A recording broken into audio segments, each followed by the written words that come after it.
Before we go to our message from the Word of God, may tanong ako, how do you enjoy your Christian life? Paano mo na-enjoy ang buhay Kristiyano? Ika-qualify ko po yung tanong, hindi po lahat ay Kristiyano. Sapagkat ang salitang Kristiyano, ang root word noon ay Christ. Kaya nga Christian, sabihin natin Christian. Ibig sabihin, you are followers of Christ. Amen? Ikaw ay masugid, panatiko, ina-idol mo si Lord Jesus. Amen? Alam niyo po, yung salitang idol, pag ina-idolize mo, hindi po yun masama kung si Jesus yun. Pero pag iba, yun, nagkakasala ka ng sin of idolatry. Sapagkat ang Diyos lamang ang iyong ia-idol, sasambahin at paglilingkuran, ang sabi ng Exodus. Malinaw po ba yun? Amen?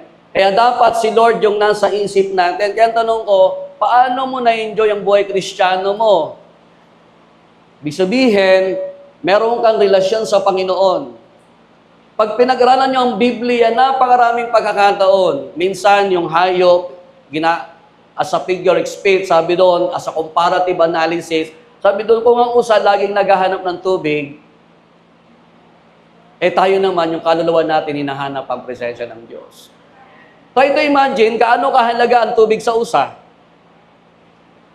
Kung gaano kahalaga ang tubig sa usa, ibig sabihin, pinapahiwatig na mahalaga din ang presensya ng Diyos sa atin. Amen? So mga kapatid, kaibigan, ma-enjoy natin ang buhay sa mundong ito nang nasa Panginoon. Amen? Kaya nga Christian, you are a Christ follower. You are a disciple of Jesus. Kaya tayo nagpapatuloy every Sunday, nag-aaral ng salita ng Diyos kasi para lalo natin makilala ang Panginoon. Bakit? Yun ang sabi ni Pablo. Aanin ko ang yaman, aanuin ko ang rangya, aanuin ko ang kapangyarihan, aanuin ko ang katanyagan, lahat yan meron ako. Pero lahat yan sa akin, basura lang yan, baliwala yan. Sapagkat ang palagi kong iniisip at palagi kong sinisikap ay mas makilala pa ang Panginoon. Andyan pa ho ba kayo? Amen. Kung si Pablo ganoon ang kanyang pananaw, ibig sabihin, baka oras-oras, araw-araw, hinahanap niya si Lord, si Jesus. Kaya tayo, kung every Sunday lang, okay na rin yun sa pagsisimula natin. Sabi mo, every Sunday lang. Sapat na para matuwa ang Diyos sa'yo.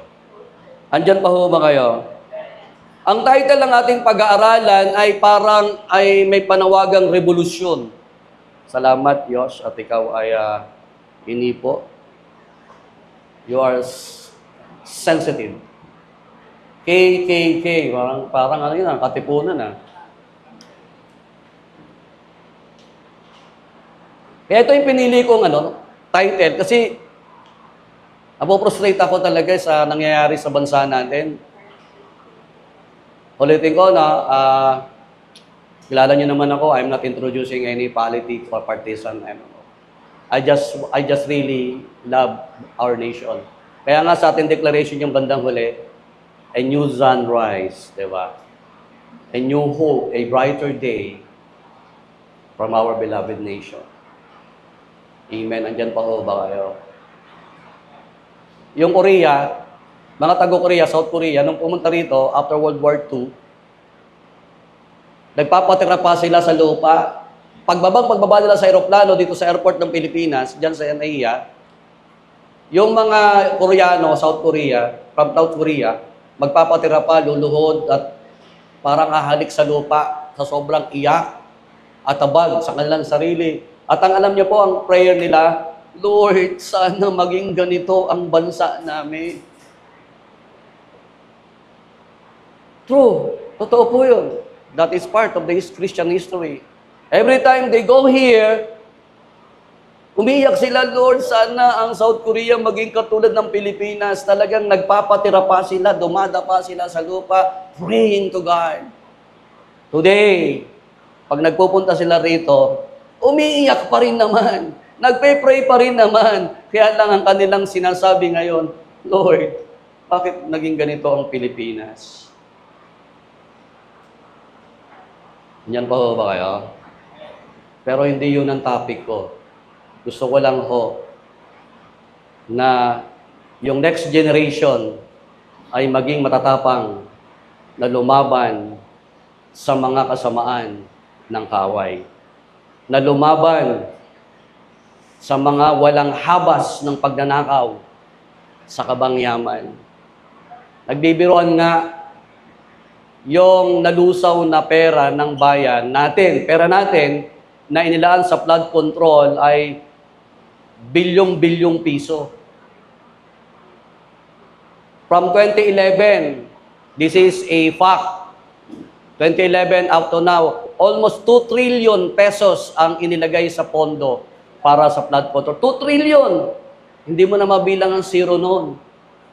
Kahit tigda 2 milyon bigyan tayo, lahat ng Pilipino, ngayon ha, kahit sabihin mo 120 milyon na tayo, kahit tigda 2 milyon, kahit yung sanggol ay isama, tigda 2 milyon pati mga sanggol, ay sobra-sobra yung natapon na hindi napakinabangan na ninakaw sa ating kabangyaman. Kaya, ang biruan nga bigyan nyo na lang yung 2 milyon, kahit magka-flood na, di kanya-kanya na lang, at least may 2 milyon kami. Payag na raw, yung mama mo yun Andiyan pa ho ba kayo? Kayo payag? Oo, kanya-kanya na, ganun din naman Wala din naman nag-epekto yung itinapon sa flood control Andiyan pa ho ba kayo? Kaya KKK, medyo palaban, medyo parang galit na galit sa mga magnanakaw sa ating bayan. Andiyan pa ho ba kayo? KKK, next slide. Ready na kayo? Katarungan tuloy. Karunungan.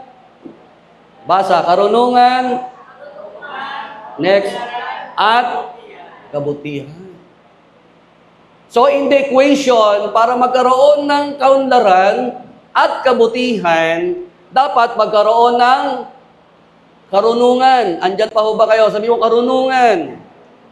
Kaya ang mga magulang, pinag-aaral ang mga bata para matuto, magkaroon ng knowledge.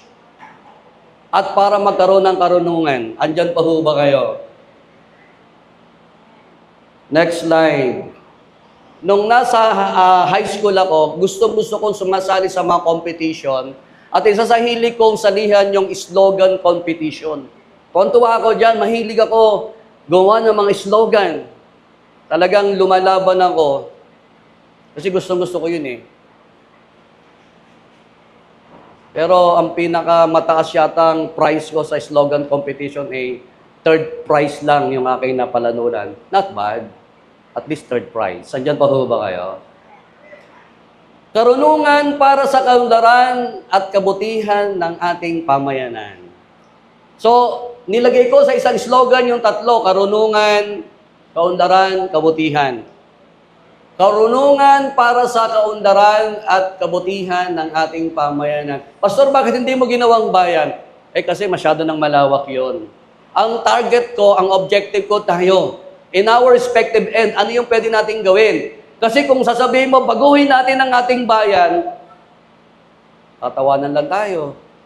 Di natin mababago ang ating bayan. Unless ikaw ang presidente, meron kang authority, within your power, pwede. Kung senador ka, kung congressman ka, ang problema sila nga yung nagiging dahilan ng pagbagsak ng ating bayan. Bakit pamayanan? At least within our family and our community, we can introduce God's wisdom so that there will be what? There will be prosperity, there will be order, may kaunlaran, may changes, may pagbabago, at may kabutihan. Andyan pa kayo? Parang isigaw natin, karunungan para sa kaunlaran at kabutihan ng ating pamayanan. Karunungan ng ating Panginoon. Next slide. People are so focused on themselves. Totoo ba ito? Na ang mga tao ngayon ay masyado nang nakatingin lang sa sarili, wala nang pakialam. Kaya kahit magnakaw, lantaran. Hello? Wala nang kahiyan, wala nang takot.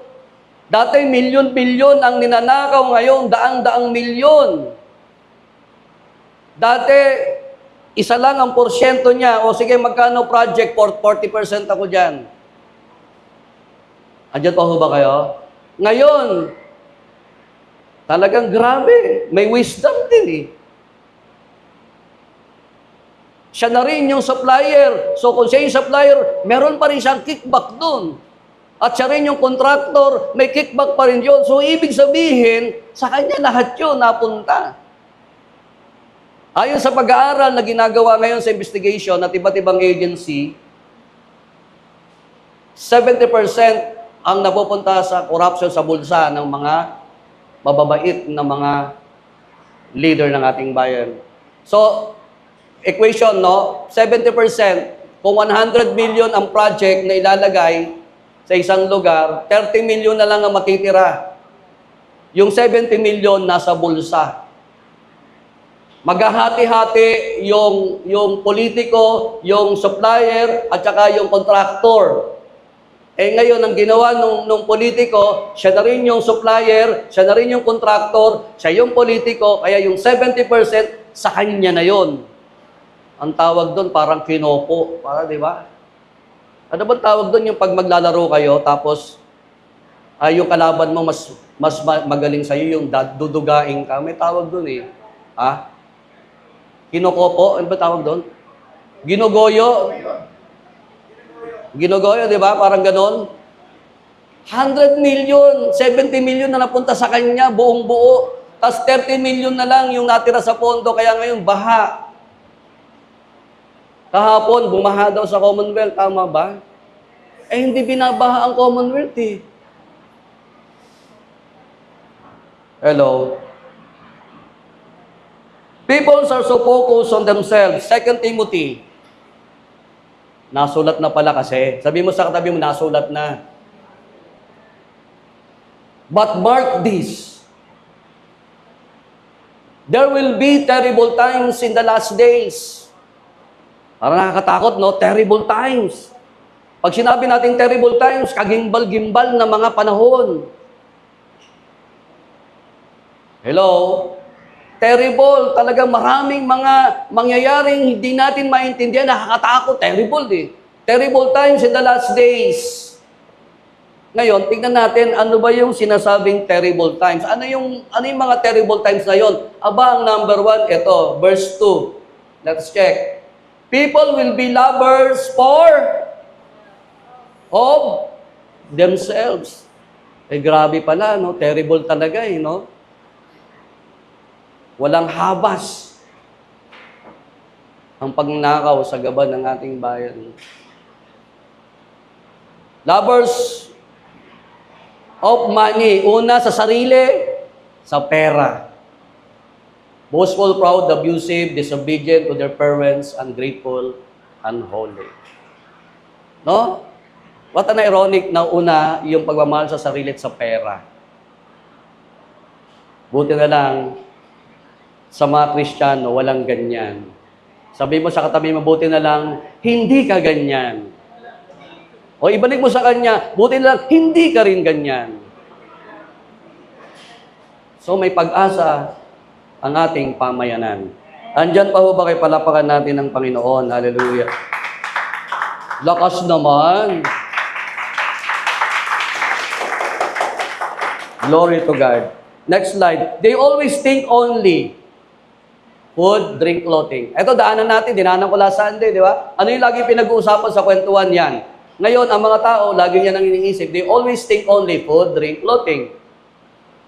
Kaya yung lovers for themselves and for money, dahil dyan. Imaginein mo, wala naman dating pera, mahirap, biglang yun. Okay lang yun eh. Kung talagang legit, kung talagang patas yung negosyo, kung talagang walang corruption, okay lang yun kasi pinagpaguran. Pero hindi. 40 sasakyan, puro luxury cars. Sa isang matinong pag-iisip, kung ang business ay pinaghirapan mo, hindi ka bibili ng 40 luxury cars. Kasi pinaghirapan mo yung business. Hindi mo itatapon yun sa mga sasakyang mamahalin na nagdi-depreciate ang value. Taon-taon ipaparehistro mo, hindi mo naman nagagamit lahat. Andyan pa ho ba kayo? So acid test. Bakit bumili ng 14 ng mga luxury cars na milyong-milyon ng halaga ng sakyan? Kasi hindi pinaghirapan. Kasi kung saan galing yung yamang meron siya. Because you always think food, drink, and clothing. Kaya nga, ang project ng DPWH, ang tawag daw ay, anong tawag? Flood? Control? Mali. Flood out of control. Kasi ang pagnanakaw, out of control na. Andyan pa ho ba kayo? Ang bira yung ginawang dike, yung pangharang sa ilog pag lumaki yung tubig. 1 taon lang wasak. Pag tinignan mo, ampaw. Kaya di mo na kailangan maging engineer para maintindihan mo yung ginawang kalokohan sa project. Yung tulay sa Cabagan, Nueva Ecija, wala pang katatapos lang ho nun. Hindi pa nga nagagamit, may sira na. Hindi pa nagagamit ha, mayroon nang ni-repair, 100,000,000. Tapos nung inauguration, so pinadaanan na, after 1 to 2 months bumagsak. Magkano ang halaga ng project na tulay na yun sa Cabagan, Nueva Ecija? 1 billion plus. 1 to 2 months bumagsak. Hello? Kaya ang sabi ng Matthew chapter 4 verse 4, dapat hindi lang yan ang inisip natin. Ang sabi ng Matthew 4:4, reminder lang, review lang. Anong sabi? Jesus answered, "It is written, man shall not live by bread alone. But," sabi mo, "but, on every word," say after me, "on every word that comes from the mouth of God." Hindi lang pagkain ang iniisip mo, hindi lang physical na bagay ang iniisip mo, hindi lang pagkain, inumin at susuotin, hindi lang yon. Dapat din sa mga salitang lumalabas sa bibig ng ating Diyos. Bakit? That's why. Bakit kailangan mabuhay ka rin sa mga salitang nanggagaling sa bibig ng Diyos? Yung pinag-aaralan natin sa Bible, that is the word from the mouth of God. Hello? Bakit? Anong sabi ng Proverbs 2:6? Basahin ko lang, daanan ko lang to, wala sa slides natin. The Lord gives wisdom from His mouth. Ulitin ko ha. For the Lord gives wisdom, from His mouth comes knowledge and understanding. So pag tinignan mo, pinagtabi mo yung Matthew 4:4 at saka yung Proverbs chapter 2 verse 6, consistent ang Bible. Kino-confirm yung Matthew 4:4. New Testament verse, Old Testament verse, they affirming each other. Amen. That is the wonders of the Word of God. Sabi ng Proverbs, yung Matthew 4:4 from the mouth of God. Yung Proverbs chapter 2 verse 6 from the mouth of God. Sabi ng Proverbs 1:7, the fear of the Lord is the beginning of wisdom, but fools despise the wisdom and instruction. Sabi mo, wisdom and instruction. Ang instruction ng Diyos, huwag kang magnanakaw. Ang mga tinamaan na magagaling, nakaw ng nakaw. Hello? So, anong dapat natin gawin? Tanongin mo yung katabi mo, anong dapat natin gawin? Ito, next slide. Ito ang dapat natin gawin. We should, basa, 1, 2, ready, go.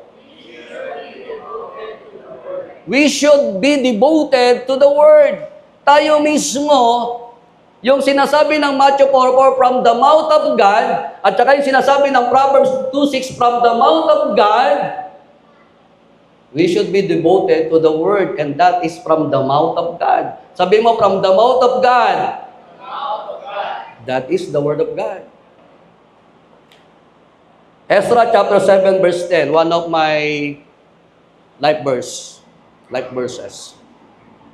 For Ezra had devoted himself to the study and observance of the law. Yung law, yun yung Bible. Yung law, yun yung from the mouth of God. Yung law, yun yung salita ng Diyos na pinag-aaralan natin ngayon. That is the law.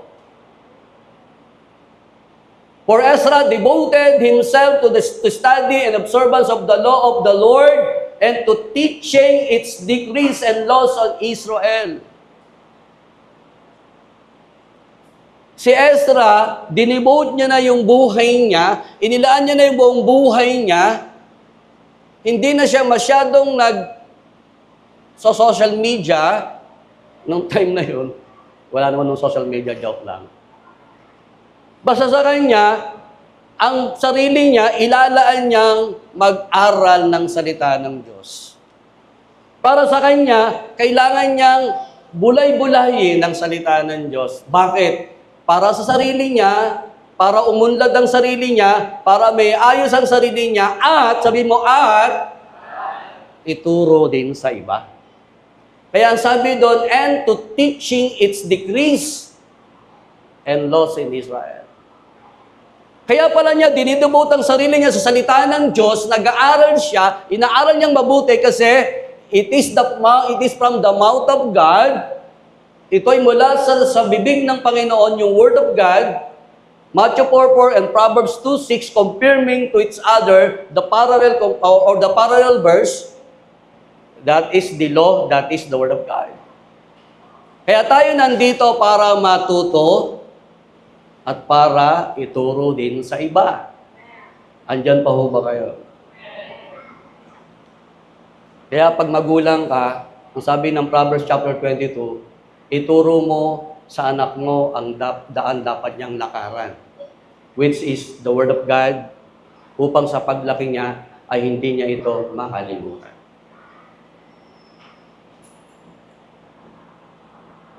So we have to devote ourselves to the Word.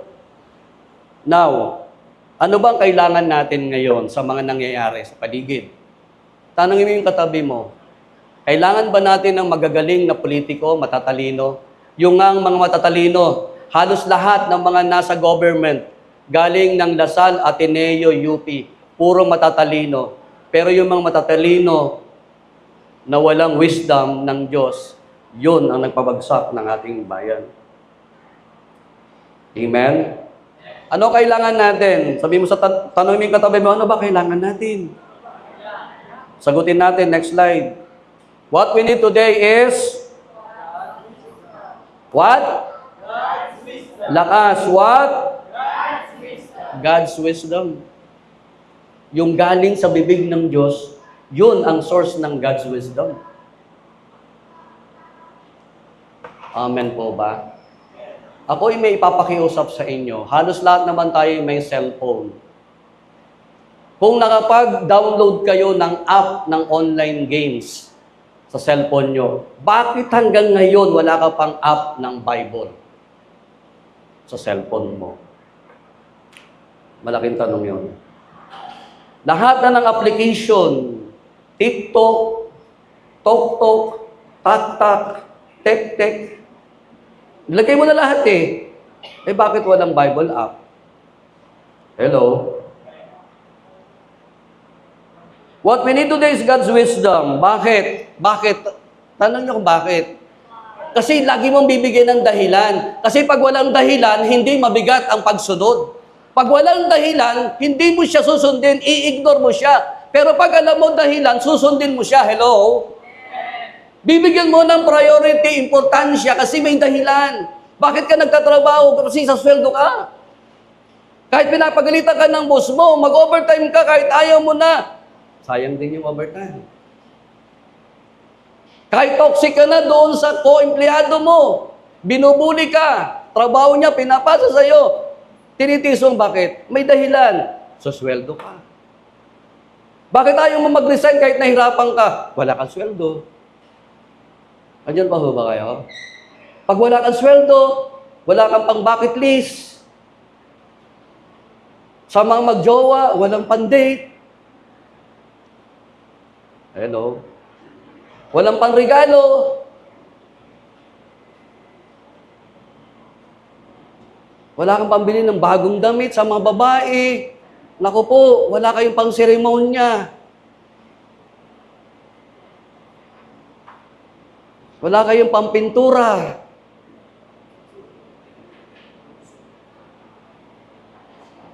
Wala kayong pambuhos ng pabango. Tumatawa kayo, ha? Wala kayong pang-inom ng pampapayat. Aray ko po. Aray ko po. Bakit? Bakit kailangan natin ng God's wisdom? Ano dahilan? Next slide. The modern devil's deception.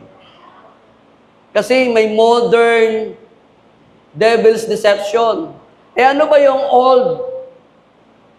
Ano ba yung old na deception? Ano ba yung lumang pandaraya ng kaaway? Balikan natin. Doon lang nagsimula Genesis chapter 3, 1 to 6. Now the serpent was more crafty than any of the wild animals the Lord God has made. He said to the woman, did God really say, you must not eat from the tree in the garden? Verse 2. The woman said to the serpent, yabang pa, no?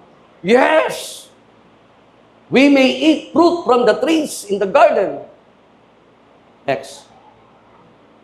But God did say, sabi naman nung old scheme na pandaraya, but did God say, you must not eat fruit from the tree that is in the middle of the garden? And you must not touch it, or you will die.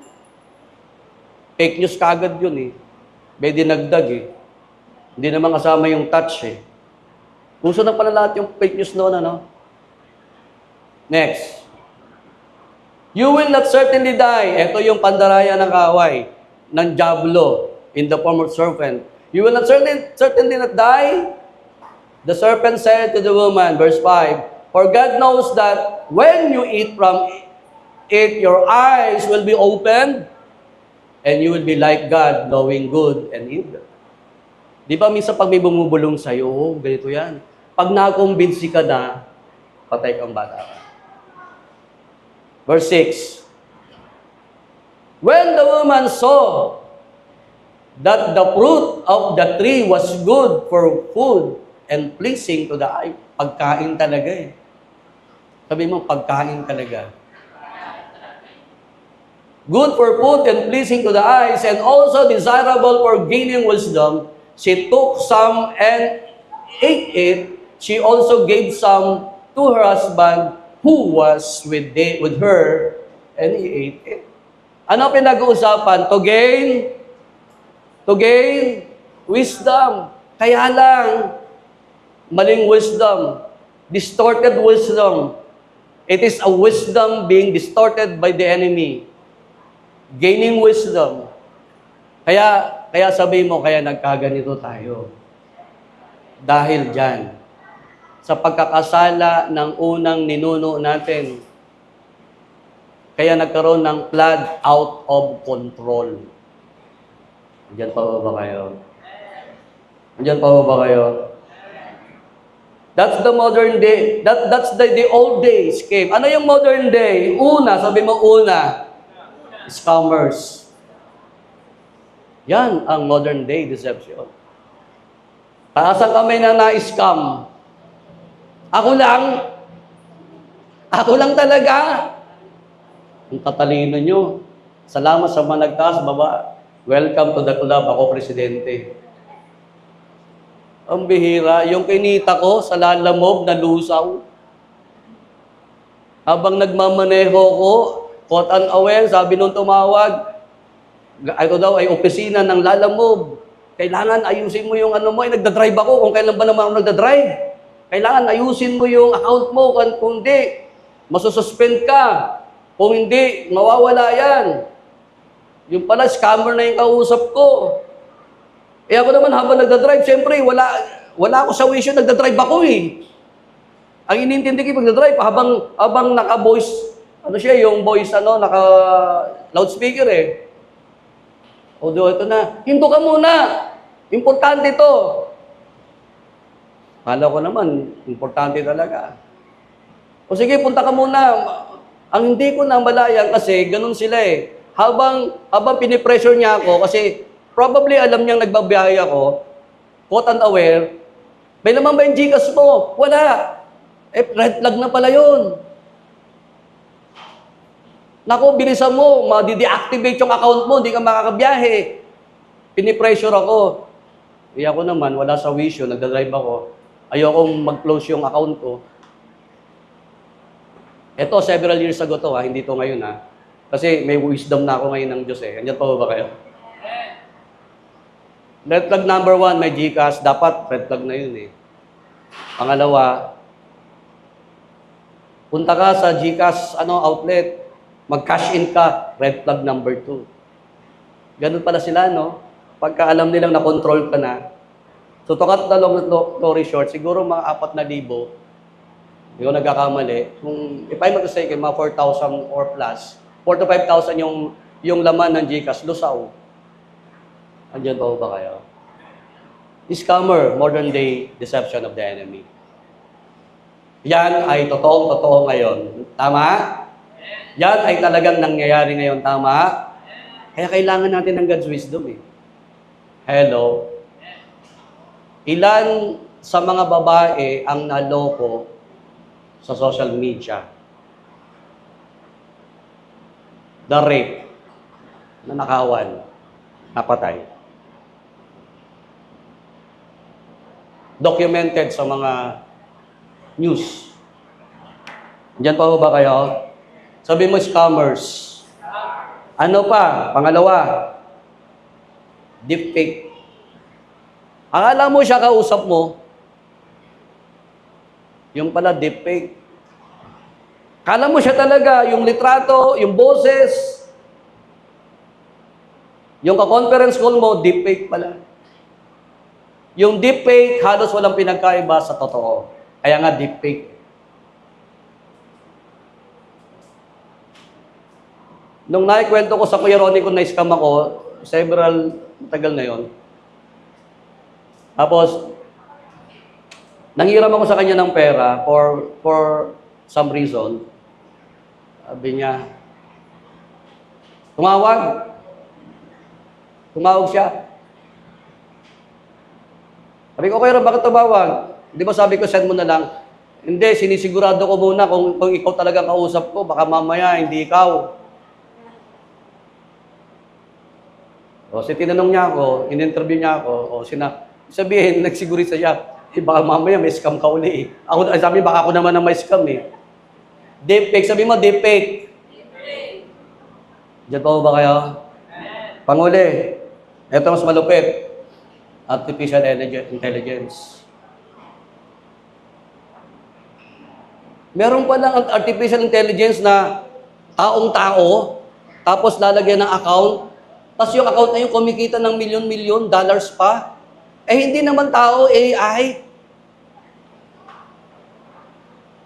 Samantalang tayo, banat na ng buto, banat ng banat, lahat na binanat Hindi tayo kumikita ng milyon-milyon dolyar banat na. Hello, andyan pa ho ba kayo? Nakaka-relate ba kayo? Artificial intelligence, Kaya ingat tayo, no? Baka pati sa loob ng church, mapasok tayo. Akala natin nagpipreach, totoong pastor, yung pala, impostor. Andyan pa ho ba kayo? Buti na lang yung mukhang to, hindi kaya na artificial intelligence. Kaya unique to Isa lang to Am I making sense here? So, because of the modern day devil's deception, we need God's wisdom. Amen? Now, if we need God's wisdom, let us look for the source. Sabi mo, source. Next slide. The source of God's wisdom is what? Saan ba nanggagaling? O saan? O ano? Ano yung source? Saan? Ay hanapin natin sa Bible, Ezra chapter 7:25. Kaya pala si Ezra, ini-encourage tayo na maging katulad niya, na i-devote mo yung sarili mo sa Word of God, kasi yun pala ang source. Sabi niya, and you, Ezra, in accordance with the wisdom of your God. Sabi mga, wisdom of your God. Tuloy ko, which you possesses, appoint magistrates and judges to administer justice to all the people of transuperate all who know the laws of your God, and you are to teach any who do not know them. So what is the source of the wisdom of God? The Word of God. Amen? 7:10, ang sabi, dinivote niya yung sarili niya sa pag-aaral ng salita ng Diyos at para ipamuhay at para ituro sa iba. Bakit niya ginagawa yon? Kasi doon pala nanggagaling ang karunungan mula sa salita ng Diyos. Kaya pagdating ng chapter 7, verse 25, verse 10 yon, pagdating sa 25, ang sabi, You, Ezra, in accordance with the wisdom of your God. Question, saan galing yung wisdom of your God? Saan? Sa Word of God. Because he devoted himself to the Word of God. Kaya pala yung pag-attend natin ng Sunday, nag-aaral tayo ng Word of God, nagkakaroon tayo ng karunungan ng Diyos. Amen. Eh pagka ganun, daig mo pa tumama sa loto kasi wisdom of God yun eh. Kaya hindi natin katatamaran ang dumalo ng ating pagsamba at pag-aaral ng salita ng Diyos kasi nagkakaroon tayo ng wisdom na kailangan natin para labanan ng pandarayan ng kaaway. Lalo sa panahong ito, hindi mo na makikilala kung ano ang peke at kung ano ang totoo. Sa mga babae, hindi na kayo malilinlang ng mga lalaki. Andyan pa ho ba kayo? O balik na rin natin, sa mga lalaki, hindi na kayo malilinlang ng mga babae. Pinaasa. Tapos, wala na. Anong tawag doon? Ghost, may tawag doon eh. Ghost disciple? May tawag doon eh. Ghosting, di ba? Ghosting, nagparamdam. Habang nagpaparamdam, parang nasa cloud 9 sa alapaap. Nung nasa alapaap na, nawala ng parambula. Parang kayo yun nabiktima ba kayo ng ghosting? Hello? Yan ang ginagawa ng kaaway ngayon. Hindi lang sa love life, mag-invest ka rito, naku, ang laki ng kita. Piso mo, magiging 1,000,000. Parang contractor lang Sa loob ng 1 linggo, pambira, piso sa isang... That is the modern day devil's deception. That's why we need God's wisdom. 1 Kings chapter 3 verse 8 says, When all Israel heard the verdict of the king had given, they held the king in awe because they saw that he had wisdom from God to administer justice. Ang kailangan pala ng bansa natin para magkaroon ng hustisya sa mga nagnakaw ng kabanang yaman natin. Ng pera natin. Pera natin yon, tax natin yon. Dapat tayo makinabang sa mga serbisyong pampubliko. Pero wala. Ninakawan tayo. Yan ang minsan sa atin, sabi ni Edmund Burke, For the evil to triumph is for a good man to do nothing. Para may mayagpag, magtagumpay ang mga masasama, ang mga mabubuti raw na katulad mo, katulad niya, ng katabi mo, ay walang gagawin at mananahimik. For the evil to triumph is for a good man to do nothing. Kapag tayo raw na mabubuti, tayo raw na mga anak ng Diyos, na may God's wisdom ay mananahimik at walang gagawin, magpapatuloy ang pagpapasasa at pamamayagpag ng mga magnanakaw at gumagawa ng masama sa ating bayan at sa panahong ito. Andyan pa ho ba kayo? Let's pray for our nation. Let's pray for the evildoers, wicked people of this nation. Kung di sila magsisisi, ay bumagsak na ang judgment ng Diyos sa kanila. Ayon sa kalooban ng Panginoon. Andyan pa ho ba kayo? So kung alam mo na ang source, sabi mo, alam mo na ang source, ano gagawin mo? Eh di hanapin mo na kung saan yung source. Amen? May ATM ka. Gusto mong mag-withdraw, saan ka pupunta? Sa ATM machine, alangan naman dyan sa TGP, pharmaceutical, sa butika. ATM, kailangan mo mag-withdraw, hanapin mo yung ATM. Alam mo na yung source, alam mo na yung kung saan makukuha ang God's wisdom. Anong gagawin mo ngayon? Alam mo na yung source. Ito gagawin natin next. Next slide. See? Hanapin natin yung wisdom ng Diyos. Amen. Kaya tayo, ini-encourage natin lahat na every Sunday nandito tayo to seek God's wisdom. Amen. Kasi hindi natin makukuha yan sa kalye. Hindi yan makukuha sa palengke. Hindi mo makukuha kung saan-saan.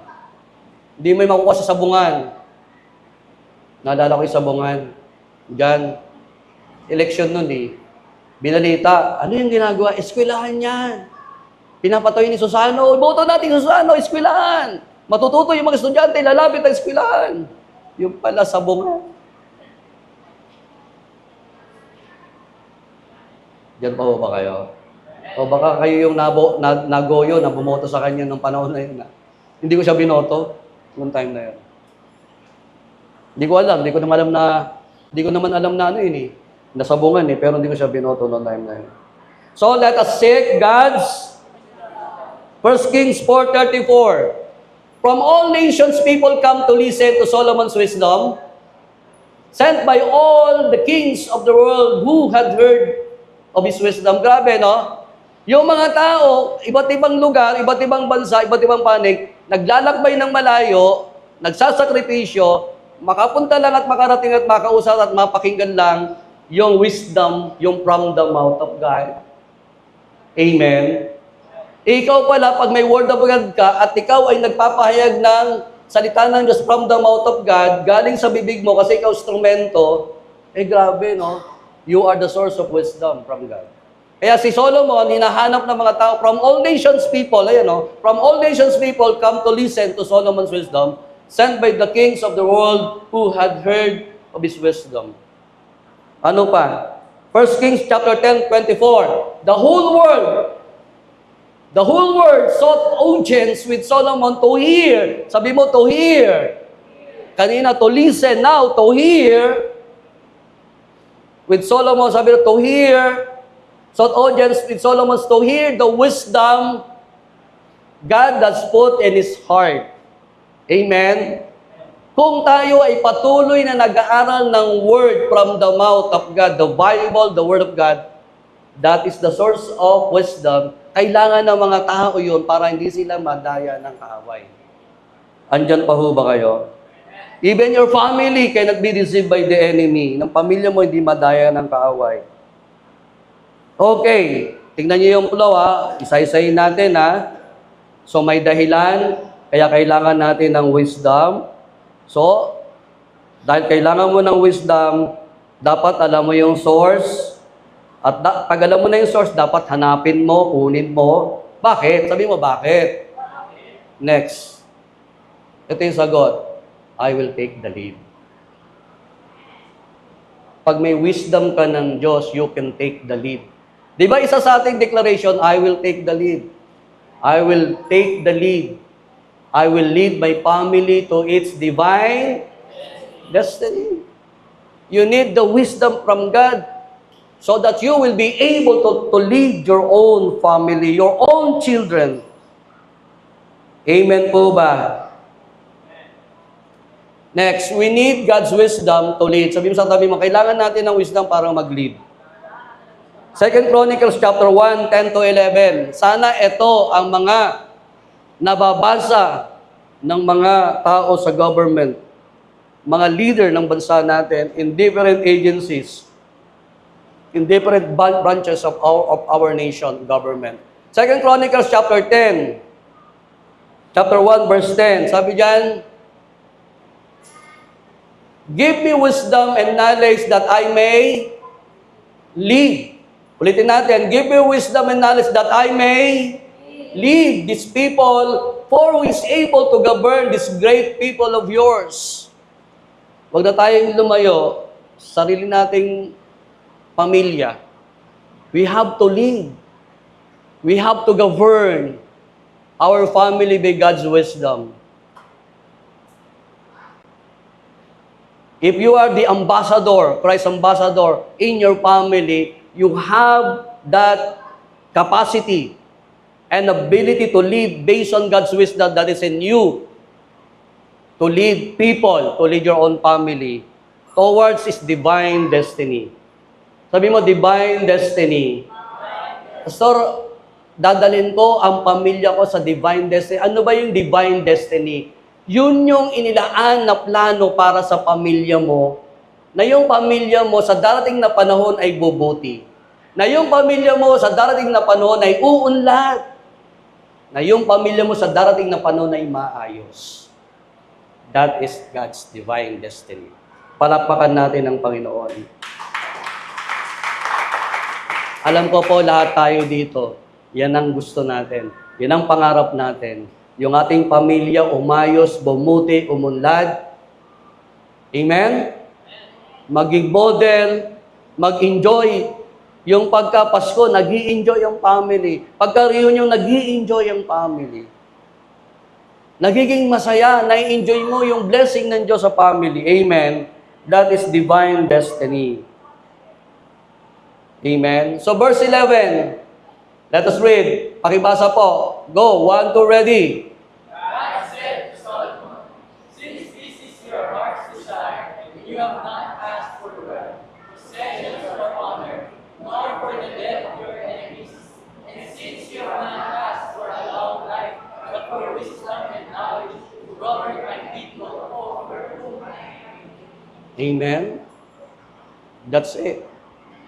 We need the wisdom of God. Si Solomon, di niya hiniling na mamatay yung kaaway niya. Di siya humiling ng wealth, kung ano man. Ang hiniling niya, wisdom to govern people, to lead people. Amen. Bilisan na po natin, wala na akong oras. Next, wisdom follows wealth.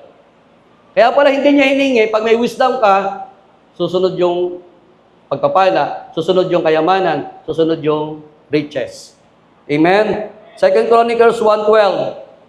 Therefore, wisdom and knowledge will be given you, and I will also give you wealth, possessions, and honor, such no king who was before you ever had, and none after you will have.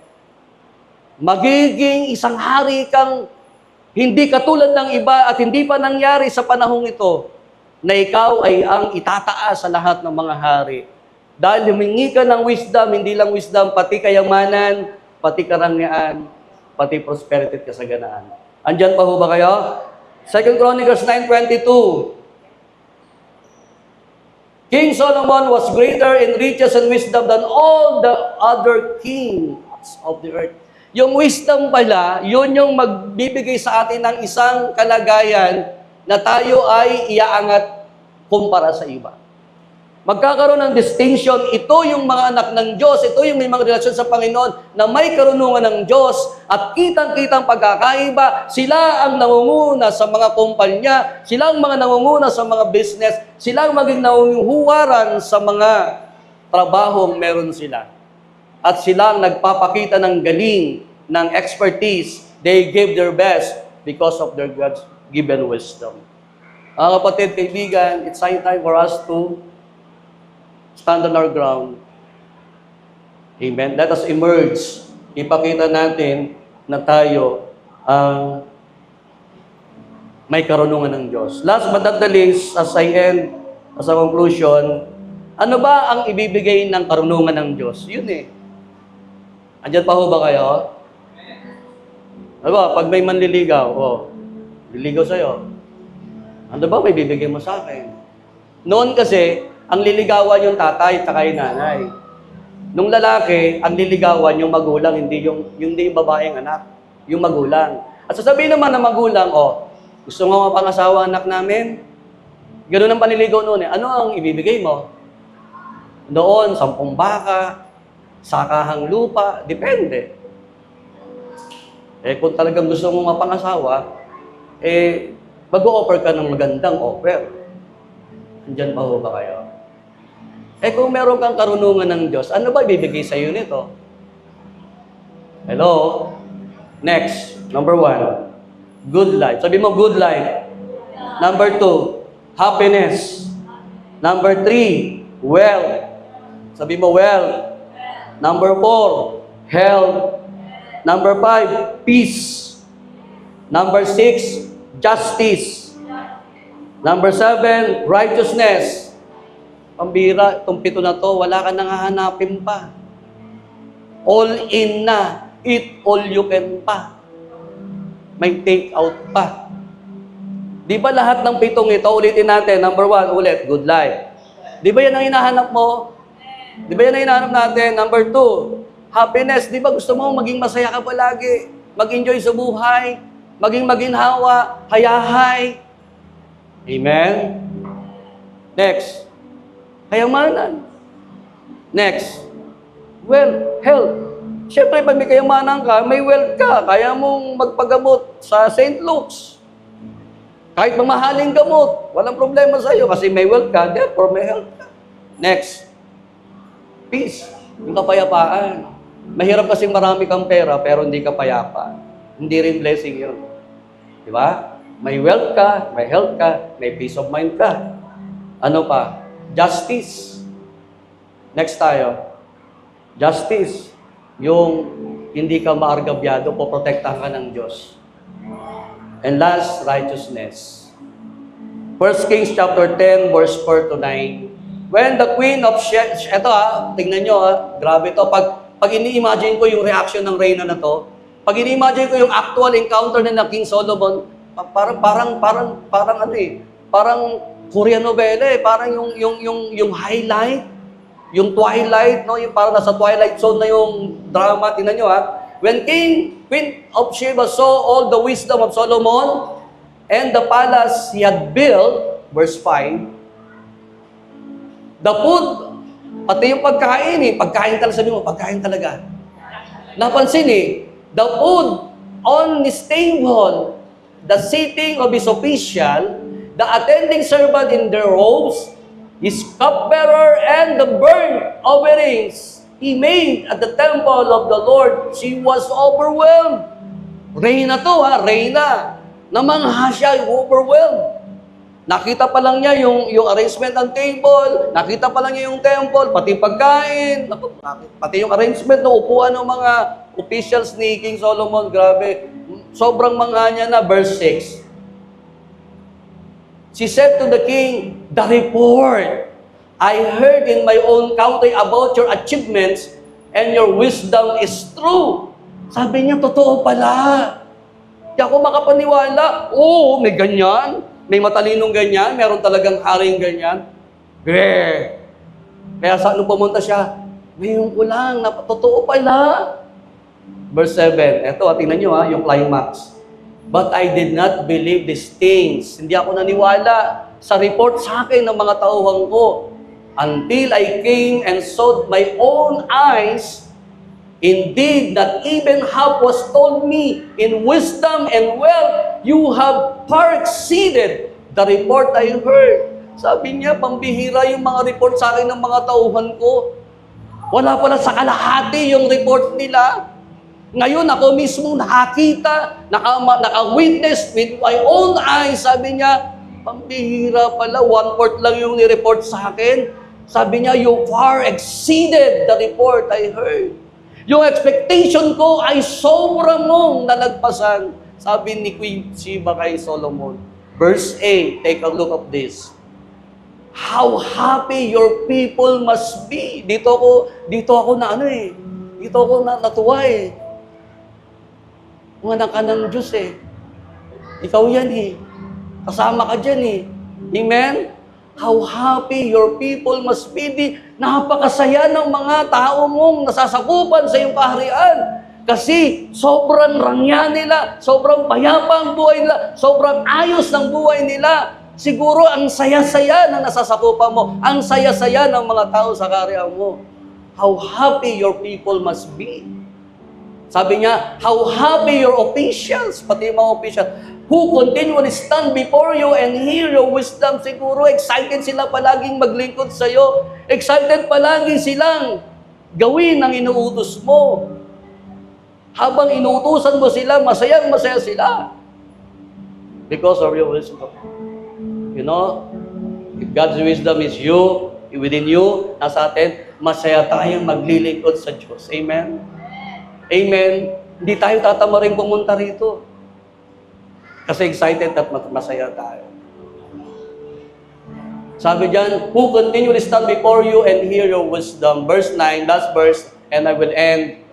Praise be the Lord your God, who has delighted in you and placed upon you on the throne of Israel because of the Lord's eternal love for Israel. He has made you king to maintain justice and righteousness. Sabi mo, justice and righteousness. Mga kapatid, kaibigan, if we have the God-given wisdom, we will have justice, righteousness, we will have everything that we want. Palapakan natin ang Panginoon. Kayong lahat ay tumayo.